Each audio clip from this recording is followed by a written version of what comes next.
আমাদের ছেলেমেয়েরা যখন বড় বড় বিশ্ববিদ্যালয় থেকে লেখাপড়া শেষ করে চাকরির জন্য আবেদন করেছে, তারা কিন্তু চাকরি থেকে বঞ্চিত হয়েছে শুধু আমরা বিএনপি করার কারণ। আমরা যেমন নির্যাতিত হয়েছি, পাশাপাশি আমাদের পরিবারও কিন্তু নির্যাতিত হয়েছে এমনি কারণে।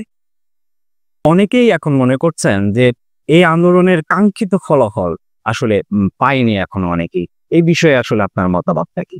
আমি এই বিষয়ে বলতে চাই যে আসলে তো আমরা দীর্ঘ 17 বছর আন্দোলন করেছি, সংগ্রাম করেছি, লড়াই করেছি ফ্যাসিবাদের বিরুদ্ধে, অন্যায়ের বিরুদ্ধে, লুটপাটের বিরুদ্ধে এবং একদলীয় শাসন ব্যবস্থা কায়েম করার বিরুদ্ধে, গণতন্ত্রকে হত্যা করার বিরুদ্ধে, দেশের মানুষের ভোটের অধিকার কেড়ে নেওয়ার বিরুদ্ধে এবং এই দেশ থেকে যে লুটপাট করে বিদেশে টাকা পাচার করেছে তার বিরুদ্ধে আমরা আন্দোলন সংগ্রাম করেছি। এই আন্দোলন সংগ্রাম করতে গিয়ে আমরা বারবার কারাবরণ করেছি, আমাদের বাড়িঘর লুটপাট করেছে, আমাদেরকে না পেয়ে আমাদের কারো ছেলেকে অথবা কারো পিতাকে গ্রেপ্তার করেছে।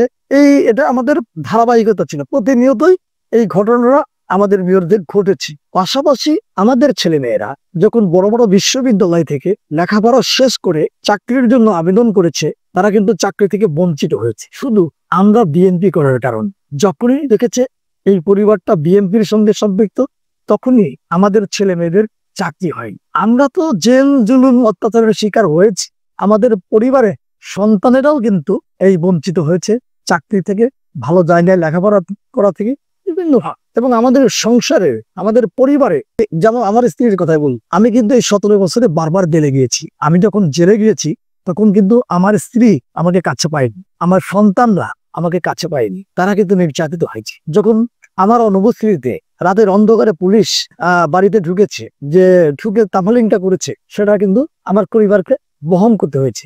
আমরা যেমন নির্যাতিত হয়েছি, পাশাপাশি আমাদের পরিবারও কিন্তু নির্যাতিত হয়েছে এমনি কারণে। আমরা যখন জেলে থেকেছি তখন আমার মেয়ে কিন্তু একদিন, আমার ছোট্ট মেয়ে কিছুদিন আগেই বলেছিল যে যখন আমার মেয়ের জন্মদিন তখন আমি পালিয়ে রেখে হঠাৎ করে আমার মেয়ের জন্মদিন করার জন্য বাসায় ঢুকেছি।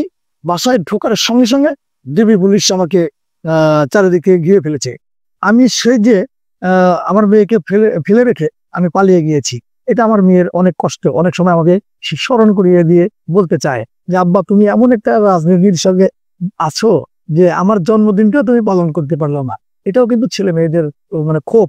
এবং আমার কোন ছেলে, কোন মেয়ে, কোন ক্লাসে পড়ে, কে কোথায় পড়াশোনা করে, এটা আমার স্ত্রী জানে, আমি কিন্তু ভালোভাবে জানি না। কারণ এই রাজনৈতিক কারণে গত 17 বছরে তাদের খোঁজ খবর নিতে পারেন। এবং এখনো কিন্তু এই যে এখন যে স্বৈরাচার বিতাড়িত হয়েছে, এখনো দেশ বিনির্মাণে মানে সমাজকে ভালো করার জন্য এখনো কিন্তু আমরা বসে নেই, আমরা রাত দিন পরিশ্রম করছি। 5ই আগস্টের পরে কিন্তু এটা শূন্যতার সৃষ্টি হয়েছে, দেশে শৃঙ্খলা ছিল না, দেশে প্রশাসন ছিল না।